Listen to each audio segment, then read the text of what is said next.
नमस्कार, स्वागत है आपका। आपके साथ मैं हूं अमित गर्ग शुक्ला और ये वक्त है क्राइम की खबरों का, जिसमें सबसे पहले बात होगी मेरठ में कारोबारी के मर्डर केस की। मेरठ के एक बेहद पॉश इलाके में सुबह सुबह उस वक्त सनसनी फैल गई जब शहर के मशहूर कारोबारी डीके जैन की गोली मारकर हत्या कर दी गई। हत्यारे दो थे और नकाब पहनकर घर में घुसे थे। अब सवाल उठता है कि क्या कत्ल लूटपाट के इरादे से की गई या फिर वारदात के पीछे कोई साजिश है।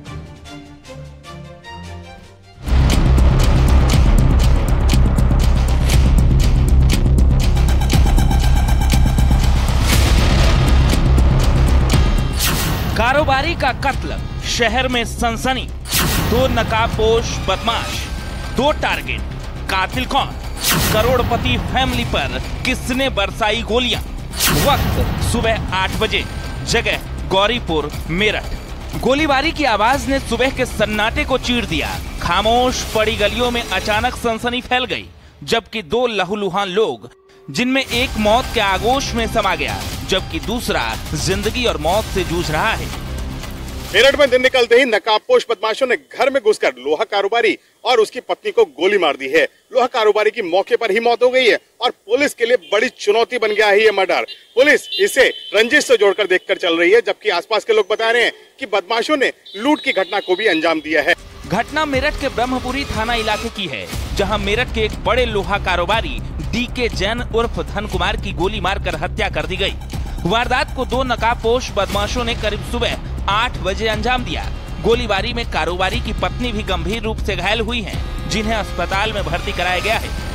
वारदात के वक्त कारोबारी का बेटा और उसकी पोती घर में थे। बदमाशों ने उनका कमरा बाहर से बंद कर दिया। वहीं दूसरा बेटा और उसकी पत्नी मॉर्निंग वॉक पर गई थी। यानी वारदात के लिए ऐसे वक्त को चुना गया जब घर पर ज्यादा लोग ना हो। ऐसे में सवाल उठता है कि क्या कातिल कोई जानकार ही था? क्या कत्ल के पीछे कोई आपसी रंजिश या किसी कारोबारी कंपटीशन के चलते तो वारदात को अंजाम नहीं दिया गया?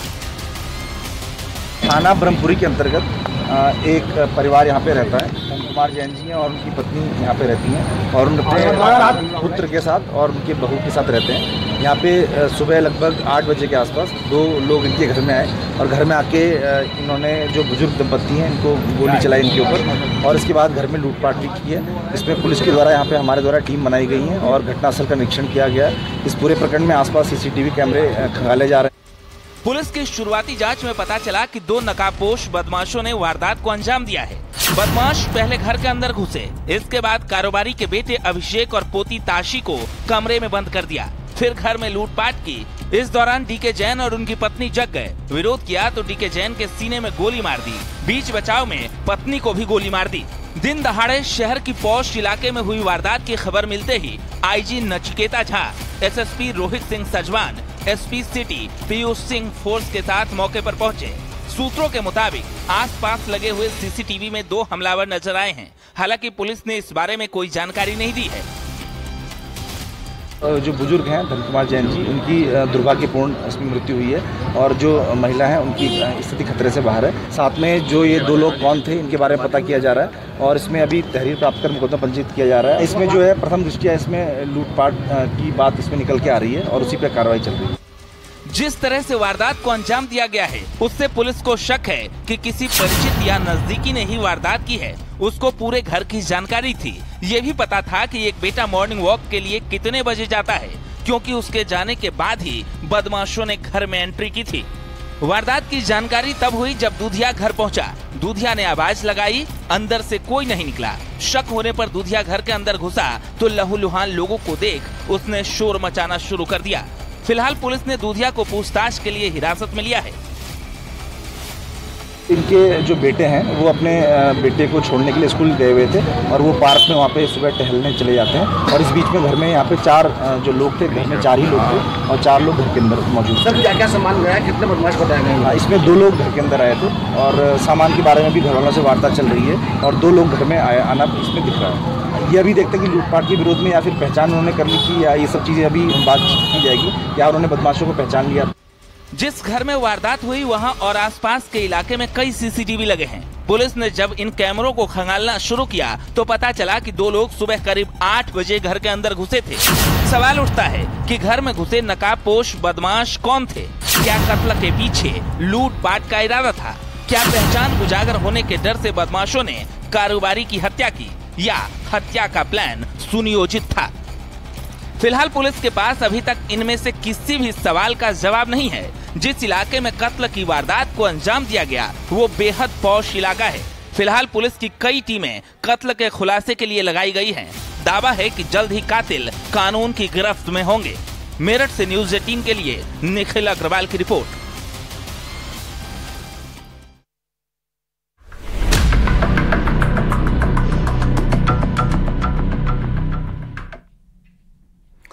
उधर बाराबंकी में एक पत्नी ने शादी के 14 महीने बाद ही अपने पति की हत्या कर दी।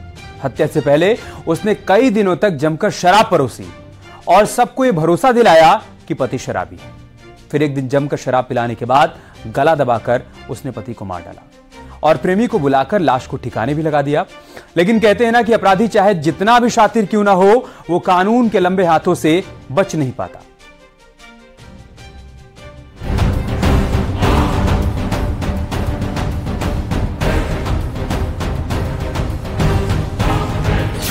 शादी, सगाई, बेवफाई, पति ने जान गंवाई। अवैध इश्क, 7 फेरों का कत्ल। बेगम ने शौहर को मार डाला। रिश्तों के कत्ल की ये कहानी बाराबंकी की है, जहां एक पति की पत्नी ने प्रेमी के साथ मिलकर हत्या कर दी। फिर अपने पिता और भाई को बुलाकर पति के शव को जला दिया। यानी कि 14 महीने पुरानी शादी में ही पत्नी के चाल चलन बदल गए। रिश्तों में तकरार इस कदर तक पहुंच गई कि पत्नी ने अपने ही पति की हत्या कर डाली। इस पूरे खुलासे में ये बात सामने निकल के आई कि पत्नी का गांव के ही एक व्यक्ति से प्रेम प्रसंग था, जिसके चलते दोनों ने मिल करके पति की गला दबा करके हत्या कर दी। हत्या को आत्महत्या का रूप देने के लिए पत्नी ने प्रेमी के साथ मिल करके पति को फंदे से लटका दिया। हालांकि इस पूरे प्रकरण के बाद इन चारों लोगों को पुलिस ने हिरासत में लेकर के जेल भेज दिया। घटना बीते 25 जुलाई की है, जब पत्नी ने प्रेमी के साथ मिलकर पति की हत्या की। दरअसल करीब 14 महीने पहले संजीत की शादी हुई थी। शादी के 1 महीने बाद ही वो दुबई चला गया था। इस बीच पत्नी के गांव के ही एक युवक से संबंध हो गए।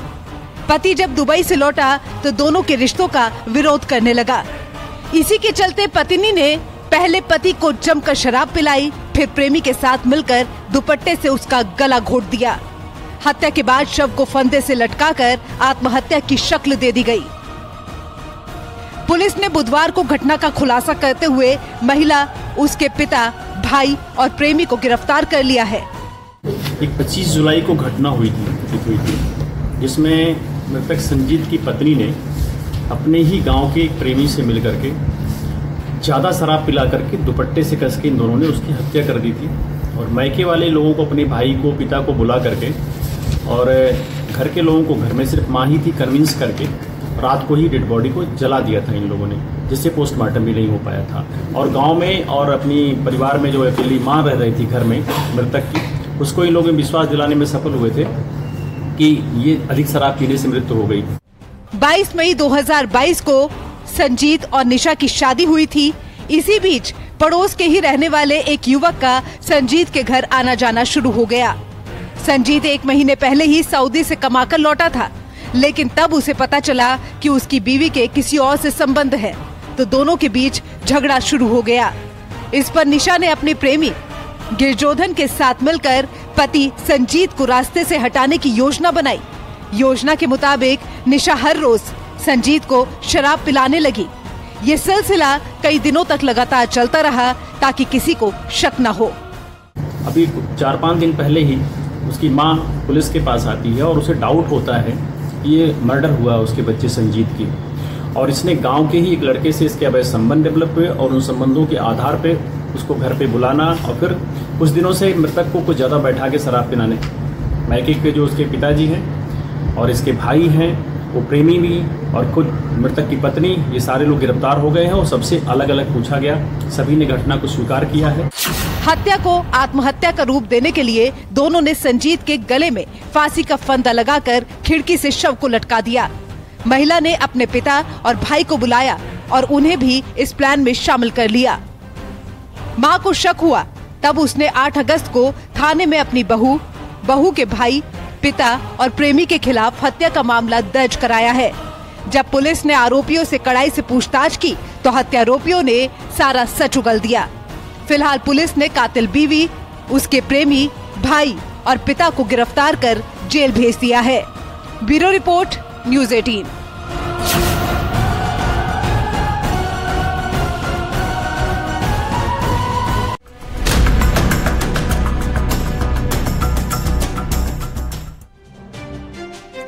सुल्तानपुर से दिल को झकझोर देने वाली एक वारदात सामने आई है। यहां 2 भाइयों के विवाद में 5 साल का एक मासूम मौत की भेंट चढ़ गया। मौत के पीछे की वजह जानकर पुलिस भी सन्न रह गई। पुलिस के मुताबिक कलयुगी चाचा ने अपने भाई को सबक सिखाने के लिए भतीजे का कत्ल कर दिया।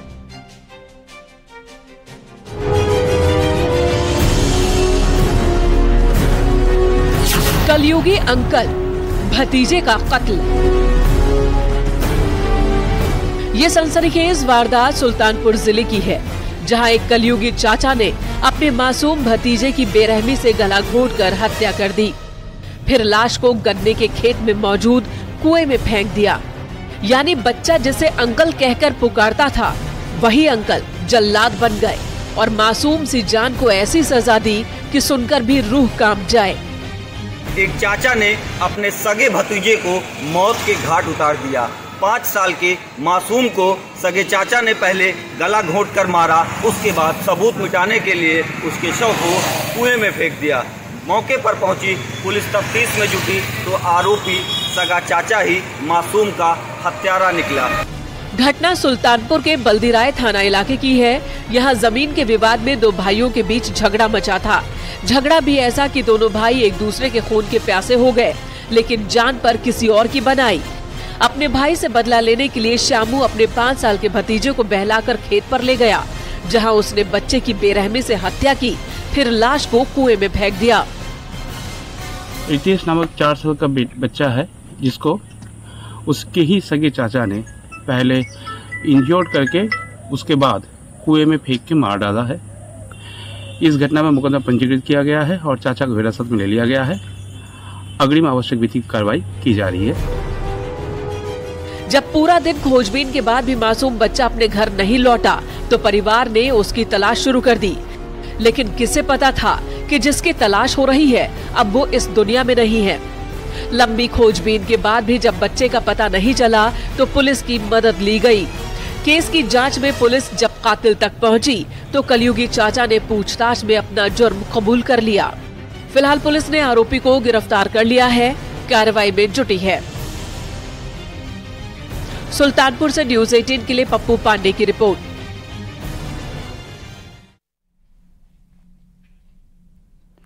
और एक बड़ी खबर मुरादाबाद से, जहां पर बीजेपी नेता को गोली मार दी गई है। 3 बदमाशों ने इस वारदात को अंजाम दिया। पुलिस मामले की जांच पड़ताल कर रही है। थाना मझोला इलाके के दिल्ली रोड की घटना है।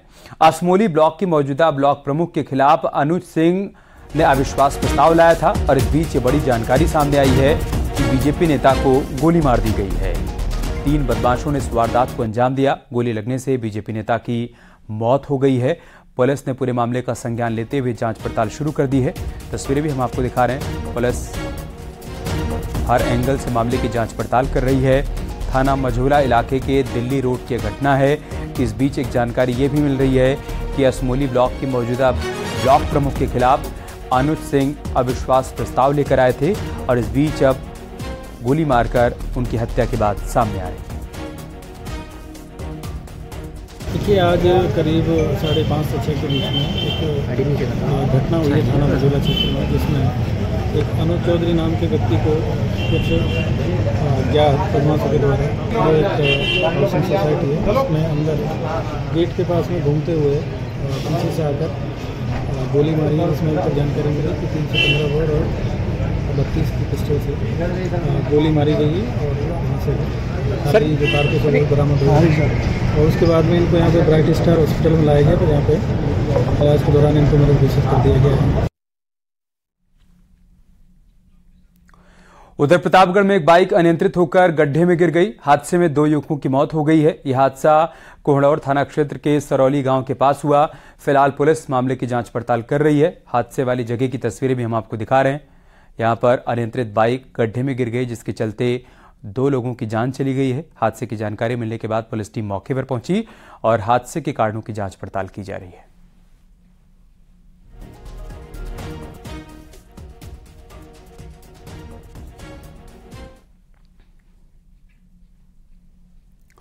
और कांग्रेस नेता पवन खेड़ा का बयान आया है। मणिपुर को लेकर पवन खेड़ा ने बयान दिया है और कहा है कि मणिपुर की उम्मीदें चूर चूर हो गईं। पीएम के हर शब्द में अहंकार था, विपक्ष के प्रति पीएम की नफरत थी, ये कहा है पवन खेड़ा ने। तो बड़ी खबर में आपको बता रहे हैं, कांग्रेस नेता पवन खेड़ा का बयान, मणिपुर को लेकर उनकी तरफ से ये बयान दिया गया और कहा गया है कि मणिपुर की उम्मीदें चूर चूर हो गई। पीएम के हर शब्द में अहंकार था, विपक्ष के प्रति पीएम की नफरत थी।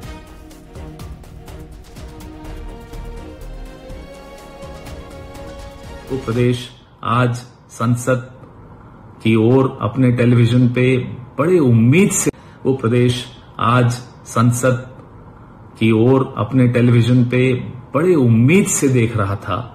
आज उसकी उम्मीदें प्रधानमंत्री ने चूर चूर कर दी, तोड़ दी। आज प्रधानमंत्री के एक एक शब्द में अहंकार था, घृणा थी, नफरत थी, सब कुछ था। अपने पद की मर्यादा और गरिमा का ज्ञान या आभास कतई नहीं था। अहंकार सत्ता का, देश की मौजूदा हालत पे सवाल पूछने वाले विपक्ष के प्रति नफरत। और एक बड़ी खबर ग्रेटर नोएडा से, जहां पर युवक की अपहरण की कोशिश की गई है। दिन दहाड़े बेखौफ बदमाशों ने अपहरण की कोशिश की है। भीड़ जुटने पर युवक को छोड़कर भाग गए बदमाश। ग्रेटर नोएडा के सूरजपुर थाना क्षेत्र की घटना है, जहां पर दिन दहाड़े अपहरण की कोशिश की गई और ये घटना रिकॉर्ड हो गई है, जिसका फुटेज सामने आया है। हालांकि जब वहां भीड़ इकट्ठा हो गई तो अपहरण करने के लिए आए बदमाश मौके से फरार हो गए।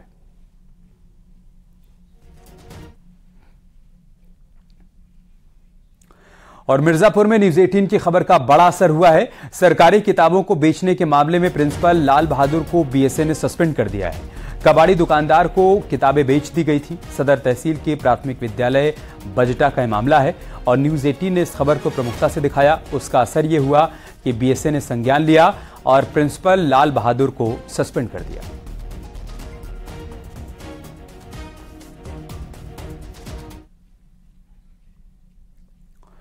मऊ जिलाधिकारी ने गैंगस्टर एक्ट के तहत बड़ी कार्रवाई की है। एसपी नेता और पूर्व ब्लॉक प्रमुख माफिया रमेश सिंह उर्फ काका के इंटरलॉकिंग ईंट कारखाने को कुर्क कर दिया गया। माफिया रमेश सिंह उर्फ काका और गुलशन यादव की संपत्ति पर हंटर चलाया गया। 2 अपराधियों की कुल 4,97,000 रुपए की संपत्ति कुर्क की गई है।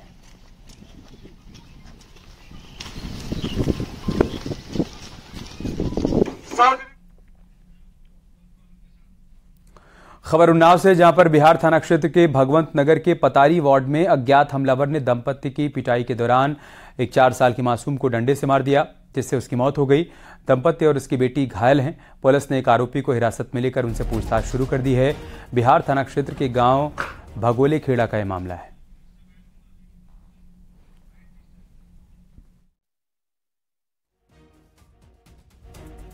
जनपद उन्नाव के थाना बिहार के भगवंत नगर कस्बे में एक 4 साल की बच्ची का डंडे से मार करके हत्या कर दी गई है। इस मामले में एफआईआर पंजीकृत कर लिया गया है। जिस अभियुक्त पे आरोप है उसको हिरासत में लेकर के पूछताछ की जा रही है। शीघ्र ही सभी विधिक कार्रवाई पूरी कर ली जाएगी और इसमें जो अपराधी हैं उनके खिलाफ कठोर कार्रवाई की जाएगी। और एक बड़ी खबर प्रयागराज से है। अतीक अशरफ के हत्यारों की पेशी को लेकर अपडेट आया है। वर्चुअल कोर्ट में तीनों की पेशी कराई गई। शूटर्स ने आरोप तय करने के लिए समय मांगा है। वकील पेश करने का मौका दिया जाए, यह भी कहा गया है शूटर्स की तरफ से। 16 अगस्त तक शूटर्स को वकील करने का समय मिला है। आज कोर्ट में तीनों अभियुक्तों पर आरोप तय होने थे। एसआईटी चार्जशीट के आधार पर आरोप तय होना था, लेकिन फिलहाल तीनों ने वकील तय करने के लिए, वकील पेश करने के लिए समय मांगा, जिसके बाद अदालत की तरफ से उनको 16 अगस्त तक का समय दिया गया है। अब 16 अगस्त को पूरे मामले की सुनवाई होनी है। अभियुक्तगण लवलेश तिवारी, सनी व अरुण मौर्य जरिए वीडियो कॉन्फ्रेंसिंग माननीय न्यायालय डीजे इलाहाबाद श्री संतोष राय के न्यायालय में प्रस्तुत हुए और उनके अनुरोध पर माननीय न्यायालय द्वारा एक बहुत ही शॉर्ट डेट दिनांक 16/8/2023 की तिथि नियत की गई है और माननीय न्यायालय द्वारा कहा गया है कि वह इसी बीच अपना अधिवक्ता नियुक्त कर लें, अन्यथा अगली तारीख पर उनको सरकारी वकील नियुक्त कर दिया जाएगा। और माफिया अतीक अहमद से जुड़ी एक बड़ी खबर है। अतीक के फाइनेंसर पर अब ईडी शिकंजा कसेगा। मनी लॉन्ड्रिंग मामले में ईडी खालिद जफर से पूछताछ करेगी। खालिद जफर के घर ईडी को जमीनों से जुड़े दस्तावेज मिले थे, करोड़ों के लेन देन और बैंक से जुड़े दस्तावेज भी बरामद किए थे। अतीक की बहन का दामाद प्रॉपर्टी कारोबार भी देखता है। बयान दर्ज कराने के लिए ईडी ने खालिद को नोटिस जारी किया था। ईडी के नोटिस के बाद भी खालिद जफर बयान दर्ज कराने के लिए नहीं आया। खालिद जफर पर मनी लॉन्ड्रिंग मामले में शिकंजा कसने की तैयारी अब की जा रही है। फिलहाल खालिद जफर फरार है।